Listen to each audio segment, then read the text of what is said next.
Bismillahirrahmanirrahim. Inilah kisah seorang wanita penyisir rambut bernama Masyitah. Hatinya kuat, jiwanya tabah. Assalamualaikum warahmatullahi wabarakatuh.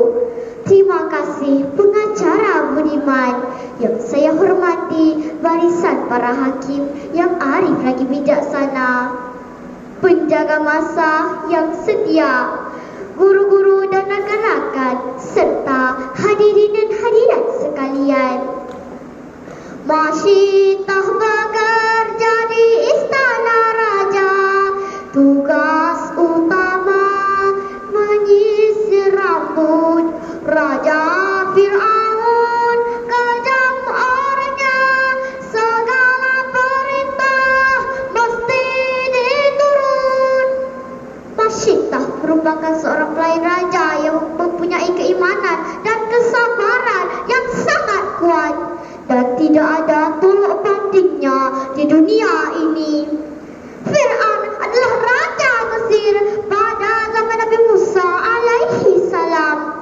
Pada ketika itu, Fir'aun telah mengaku dirinya sebagai Tuhan dan memaksa rakyatnya untuk menyembah dan memperhambakan diri kepadanya. Jika menentang, maka mereka akan disiksa dan dibunuh. Dengan takdir Allah Subhanahu wa Ta'ala, rahsia Masyitah sebagai seorang Islam yang selama ini disembunyikan akhirnya terbongkar ketika sedang menyisir rambut puteri Fir'aun. Tiba-tiba sikat itu terlepas dari tangannya, dan dengan tidak sengaja Masyitah menyebut Allah. Terkejutlah puteri Fir'aun dan bertanya, apakah maksud bagi perkataan Allah? Masyitah teragak-agak untuk menjawabnya, dan setelah didesa, maka Masyitah berkata, Allah itu Tuhanku dan Tuhan bagi sekalian alam. Puteri Fir'aun tidak menyangka bahawa ada Tuhan lagi selain ayahnya.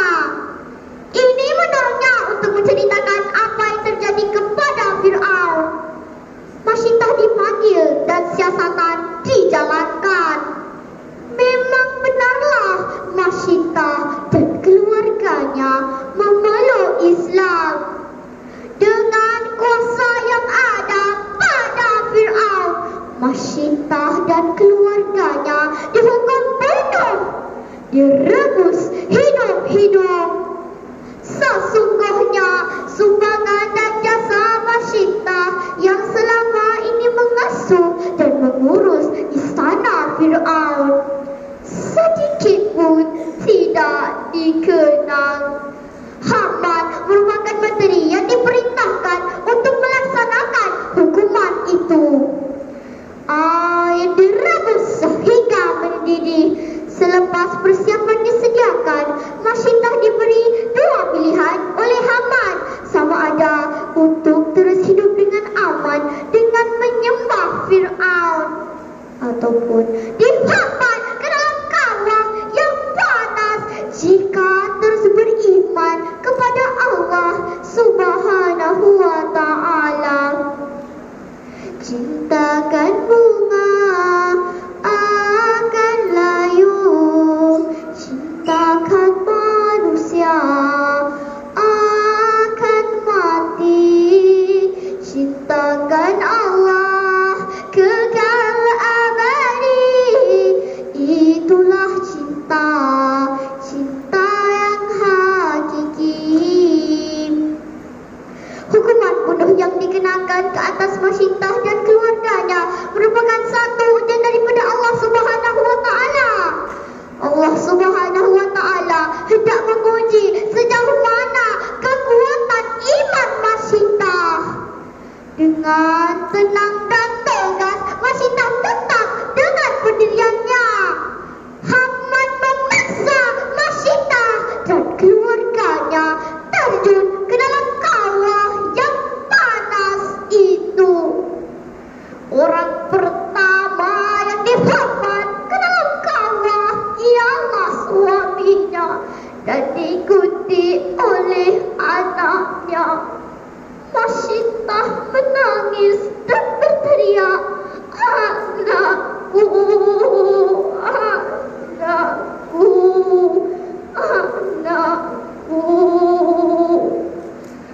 Lalu Fir'aun berkata, "Menurutmu siapa Tuhanmu?"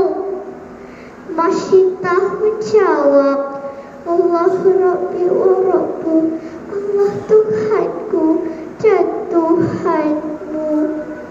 Lantas dicampaknya anak Masyitah ke dalam kawah. A'udzubillahi minasyaitonirrajim. Bismillahirrahmanirrahim. Qul huwallahu ahad, Allahus samad, lam yalid wa lam yulad wa lam yakul lahu kufuwan ahad. Tiba giliran anak Masyitah yang masih bayi. Rasa sedih, hibah serta sayut terbit di dalam hatinya setelah melihat suami dan anak-anaknya terkapai-kapai di dalam kawah yang panas itu. Syaitan mengambil kesempatan untuk menghasut dan menggodanya.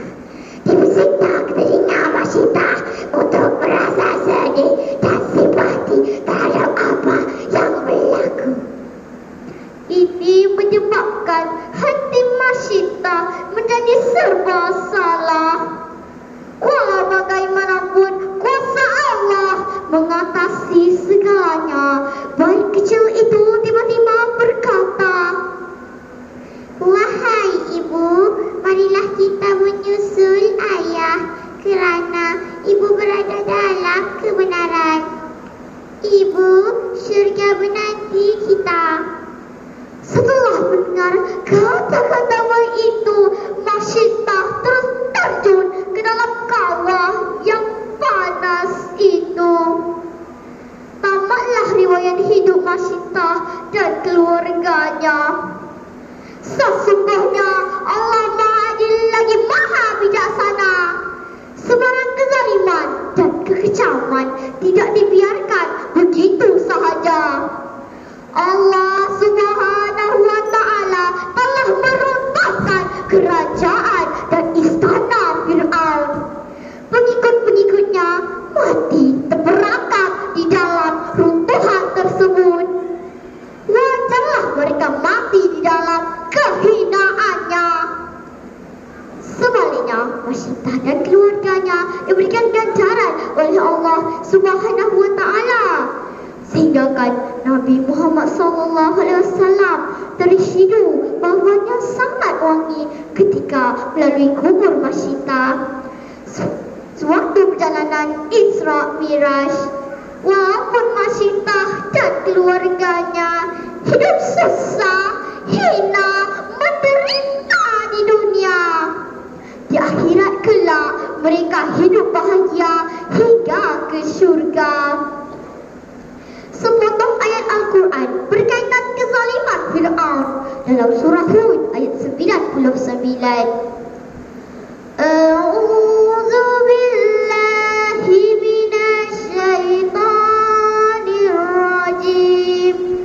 Wa usbi'u fi hadhihi la'natan wa yawmal qiyamah bi'sarrifdul marfud. Dan mereka diikuti dengan laknat di dunia dan juga pada hari kiamat. Itulah seburuk-buruk pemberian yang diberikan.